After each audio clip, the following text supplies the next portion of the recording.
안녕하세요. 토토웨이입니다. 바이에른 뮌헨과 보카 주니어스의 맞대결은 양 팀의 전력 차이가 뚜렷하게 드러나는 클럽 월드컵 경기입니다. 바이에른 뮌헨은 오클랜드 시티와의 첫 경기에서 무려 10대 0이라는 압도적인 승리를 거두며 대회 시작을 강렬하게 알렸습니다. 자말 무시알라는 교체로 나서 해트트릭을 기록했고 다이어 우파메카노도 이번 경기에서 선발 출전할 가능성이 있습니다. 알폰소 데이비스, 이토 히로키, 김민재는 여전히 부상으로 인해 출전이 불가능합니다. 보카 주니어스는 첫 경기에서 벤피카와 2대2 무승부를 기록했지만 득점은 단 2개의 유효 슈팅에서 나왔고 전체 기대 득점은 0.76으로 상대인 벤피카의 1.76에 비해 크게 뒤처졌습니다. 게다가 이번 경기에서는 안데르 에레라와 니콜라스 피가리 징계로 결장하며 마르코 펠레그리노 역시 출전하지 못합니다. 에딘선 카바니도 출전 여부가 불투명한 상황입니다. 바이에른 뮌헨은 최근 8경기에서 30골을 기록하며 막강한 공격력을 과시 중이며 최근 5번의 승리에서는 모두 클린시트를 달성했습니다. 반면 보카 주니어스는 최근 5경기 연속 승리가 없는 상태로 흐름이 매우 좋지 않습니다. 이번 경기에서도 바이에른 뮌헨은 높은 점유율과 전방 압박을 바탕으로 경기를 지배할 가능성이 높으며 보카는 수비적으로 버티는 것 외에는 해답이 없는 경기가 될 전망입니다. 특히 마이클 올리세는 오클랜드전에서 멀티골을 기록했고 최근 7경기 중 6경기에서 득점을 올리고 있어 다시 한번 득점 가능성이 큽니다. 따라서 이번 경기는 바이에른 뮌헨의 완승이 유력하며 마이클 올리세의 골도 기대할 만한 요소입니다. 보카 주니어스의 공격력은 제한적이고 수비진 결장까지 겹친 상황에서는 무실점 패배 가능성이 높습니다. 마멜로디 선다운스와 보루시아 도르트문트의 맞대결은 양팀 모두 첫 경기 이후 각기 다른 흐름 속에서 치러지는 중요한 조별리그 경기입니다. 마멜로디 선다운스는 울산 현대를 상대로 1대 0 승리를 거두며 클럽 월드컵을 기분 좋게 시작했습니다.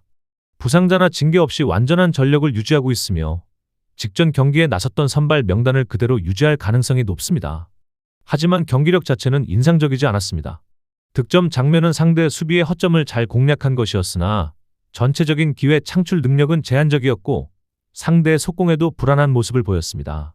반면 도르트문트는 플루미넨시와 0대 0 무승부를 기록하며 개막전을 마쳤습니다. 비록 승리를 챙기지는 못했지만 최근 8경기 연속 무패라는 안정된 흐름을 이어가고 있습니다. 엠네찬, 슐로터베크, 오주찬이 여전히 결장 중이지만 조브 벨링엄과 펠릭스 은메차가 교체로 출전해 공격에 변화를 줄 수 있는 자원으로 평가받고 있습니다. 도르트문트는 첫 경기에서 브라질 강호 플루미넨시의 오픈 플레이를 0.55 기대에 득점로 제한할 만큼 조직적인 수비를 펼쳤으며 이는 마멜로디 선다운스가 쉽사리 공간을 만들 수 없다는 의미입니다. 남아공 챔피언 팀이 빠른 템포의 전개에 약점을 보인 만큼 세르우 기라시의 움직임은 이들에게 큰 위협이 될 수 있습니다. 기라시는 최근 7경기에서 9골을 넣을 정도로 절정의 득점 감각을 보이고 있으며 플루미넨시전에서 다소 조용했던 만큼 이번 경기에서의 득점이 기대됩니다. 도르트문트는 전방에서의 침투력과 후방에서의 수비 탄탄함을 모두 갖춘 팀으로 이번 경기에서도 무실점 승리를 노릴 수 있는 전력입니다. 따라서 보루시아 도르트문트가 승리할 가능성이 높으며 세르우 기라시의 득점 가능성 또한 매우 높다고 판단됩니다. 마멜로디 선다운스는 수비와 공격 양면에서 도르트문트의 조직력을 상대로 고전할 것으로 보입니다. 인터 밀란과 우라와 레드 다이아몬드의 맞대결은 인터 밀란이 지난 몬테레이전 1대1 무승부의 부진을 만회해야 하는 중요한 경기입니다. 이번 클럽 월드컵 두 번째 경기에서 크리스티안 키보 감독은 일부 핵심 자원의 부상으로 전력 운용에 제약이 있지만 여전히 전력 우위에 있습니다. 현재 인터 밀란은 마르쿠스 튀랑과 프란체스코 피오 에스포지토가 출전 여부가 불투명한 가운데 하칸 차라놀루, 피오트르 지엘린스키, 얀 비색, 메으디 타레미가 결장합니다. 라우타로 마르티네스는 여전히 득점 감각을 유지하고 있으며 최근 26경기에서 16골을 기록해 팀 공격의 핵심입니다. 튀랑이 정상 컨디션이 아니라면 에스포지토가 라우타로와 함께 투톱에 나설 가능성도 제기됩니다. 우라와는 지난 리버 플레이트전에서 1대 3으로 패하며 수비 집중력과 창의력 부족을 동시에 드러냈습니다. 경기를 따라가려는 노력은 있었지만 결정적인 찬스 창출이 어려웠고 유일한 득점도 상대 수비의 실수로 얻어낸 페널티였습니다. 이전 대회에서 맨체스터 시티에게 0대 3으로 완패했던 점을 고려하면 유럽 상위권 팀들과의 대결에서는 여전히 격차가 드러납니다.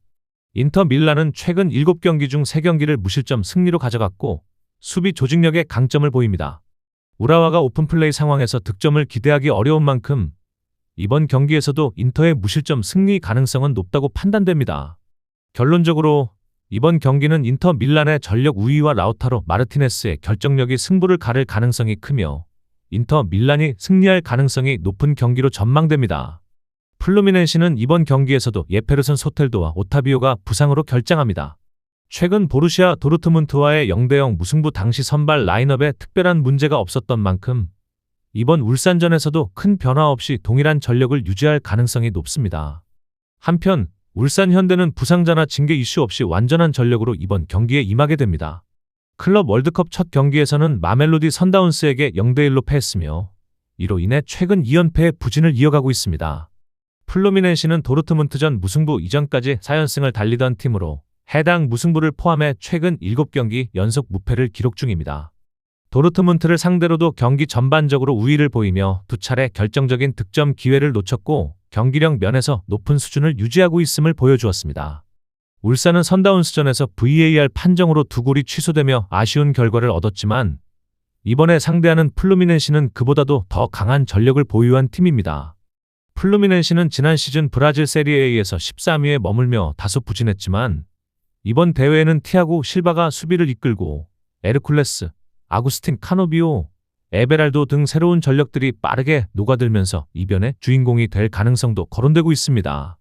현재 플루미넨시는 최근 3경기 연속 클린시트를 기록하고 있으며 도르트문트전에서도 단 3개의 유효 슈팅만 허용하며 안정적인 수비를 과시했습니다. 울산은 조직력과 활동량은 좋은 팀이지만 상대가 강할 경우 공격 전개에 어려움을 겪는 경향이 있어 이번에도 무득점 가능성이 점쳐집니다. 또한 이번 경기가 열리는 메트라이프 스타디움은 이전 경기들에서 건조하고 느린 잔디 상태로 지적을 받은 바 있어 전체적인 경기 흐름이 느려지고 득점 찬스가 제한될 수 있습니다.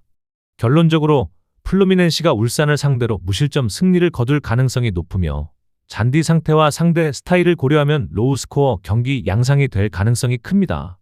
퀴라소는 4-2-3-1 포메이션을 기반으로 운영하고 있으나 전반적으로 조직력에서 아쉬움을 보이고 있는 팀입니다. 측면에 카스타니어 선수는 스피드를 활용한 직선 돌파에 강점을 지니고 있으나 수비 시에는 자주 공간을 허용하는 약점을 드러냅니다. 중앙에서 뛰는 바쿠나 선수는 롱패스와 탈압박 능력은 일정 수준 이상이지만 강한 압박을 받을 경우 대응력이 떨어지는 모습을 보입니다. 윙백 역할을 맡고 있는 마가렛 선수는 수비보다는 공격적인 움직임에 집중하는 유형으로 이로 인해 측면의 뒷공간이 자주 노출되는 경향이 있습니다. 특히 퀴라소는 하프라인 부근에서 압박을 벗어나는 능력이 부족하고 수비 전환 시 대처 속도와 대인마크 집중력이 불안정하여 강한 압박을 받게 될 경우 실점 가능성이 상당히 높다고 볼 수 있습니다. 반면 캐나다는 동일한 4-2-3-1 포메이션을 사용하고 있음에도 훨씬 조직적이고 체계적인 운영을 보여주고 있습니다. 최전방 공격수인 레린 선수는 침투 타이밍과 슈팅 정확도를 고루 갖춘 뛰어난 골게터이며 이선의 아메드 선수는 좁은 공간에서의 연계 플레이와 패스 능력이 뛰어나며 순간적인 가속을 활용한 돌파에도 능한 자원입니다. 중원의 오소리오 선수는 팀 전체의 압박을 조율하며 볼 소유 이후 템포 조절과 공격 전환에 깊이 관여하는 핵심 미드필더로 활약하고 있습니다. 캐나다는 전방에서부터 강하게 압박하여 공을 탈취한 뒤 곧바로 슈팅으로 연결하는 공격 패턴을 유지하고 있으며 미드필더들이 자주 전진의 슈팅 포인트에 관여함으로써 공격의 다양성을 확보하고 있습니다. 이러한 흐름을 종합해보면 캐나다는 높은 지역에서의 압박과 빠른 템포 전환을 통해 퀴라소의 후방 빌드업을 효과적으로 공략할 가능성이 높습니다. 퀴라소는 라인 간 간격 유지와 압박 대응 능력에서 명확한 약점을 보이고 있기 때문에 캐나다의 공세를 장시간 버티기에는 구조적으로 어려움이 따를 것으로 예상됩니다. 특히 수비 라인 사이의 간격이 벌어지는 순간 캐나다의 빠른 침투와 전개에 쉽게 흔들릴 가능성이 큽니다. 결론적으로 이번 경기에서 승부를 가를 핵심은 전술적 완성도와 압박 강도의 차이라고 할 수 있습니다. 캐나다는 경기 초반부터 주도권을 잡고 전체 흐름을 장악할 가능성이 높으며 경기 양상은 점수차가 벌어지는 일방적인 방향으로 흘러갈 수 있습니다. 온두라스는 4-1-4-1 포메이션을 바탕으로 수비적 안정성을 기반으로 하면서도 점유율 전환을 빠르게 가져가는 전술을 구사하고 있습니다. 최전방의 쿠이오토는 제공권과 포스트 플레이에 능해 전방에서 중심축 역할을 수행하며 중원의 로페스는 넓은 활동 반경과 템포 조절 능력 그리고 수비 커버까지 고루 갖춘 안정적인 자원입니다. 또한 공격형 미드필더인 로자노 콜로는 전진 패스와 박스 근처 슈팅에 능해 공격 전개에서 중심적인 역할을 담당합니다. 온두라스는 전방 압박 이후 빠르게 하프라인 위로 진입해 점유율을 끌어올리는 방식으로 경기를 주도하고 있으며 측면에서의 빠른 크로스와 박스 안에서의 공중볼 경합에서도 강점을 보이고 있습니다. 반면 엘살바도르는 4-2-3-1 포메이션을 활용하고 있지만 보다 보수적인 운영을 중심으로 하고 있습니다. 최전방의 브라이언 장은 침투와 마무리 능력은 어느 정도 갖추고 있으나 연계 플레이에서는 기복이 심한 모습을 보이며 중원의 오르티즈는 수비 집중도는 높지만 전방 전환과 패스 전개에서는 한계를 드러냅니다. 오르다스는 측면에서 돌파를 시도하긴 하지만 실질적인 효과는 낮은 편입니다. 엘살바도르는 전체적으로 수비 라인을 낮춘 상태에서 간헐적으로 전방 압박을 시도하며 점유율보다는 수비적인 안정에 초점을 맞춘 전술을 펼치고 있습니다. 그러나 공격 전개는 단조롭고 예측 가능성이 높아 상대 수비를 흔들기 어렵고 템포 전환 또한 매우 느립니다. 이러한 양팀의 전술적 대비는 경기의 주도권뿐만 아니라 득점 기회 창출 면에서도 명확한 차이를 만들어낼 수 있습니다. 온두라스는 미드필더들의 왕성한 활동량을 기반으로 세컨볼 공략과 연계 플레이의 강점을 보이며 박스 근처에서의 연속적인 전개에서 효율적인 결과를 이끌어내고 있습니다. 반면 엘살바도르는 후방 빌드업 과정에서 기술적 불안이 자주 노출되고 있으며 하프라인 전방에서 탈압박에 실패할 경우 곧바로 역습 위기를 맞이하는 구조적 취약점이 존재합니다. 결국 이번 경기에서 온두라스는 공수 밸런스를 안정적으로 유지하면서 미드필더 라인에서 경기를 조율할 가능성이 높으며 하프라인 전개 및 세컨볼 싸움에서도 엘살바도르에 비해 확실한 우위를 점할 것으로 보입니다. 전술 응집력과 공격 다양성 면에서 앞서는 온두라스가 경기 흐름을 장악하고 결과까지 가져갈 가능성이 높습니다. 보드 글림트는 현재 부상자 없이 전원이 출전 가능한 상태이며 크누센 감독은 완전체 스쿼드를 바탕으로 경기에 나설 수 있게 되었습니다.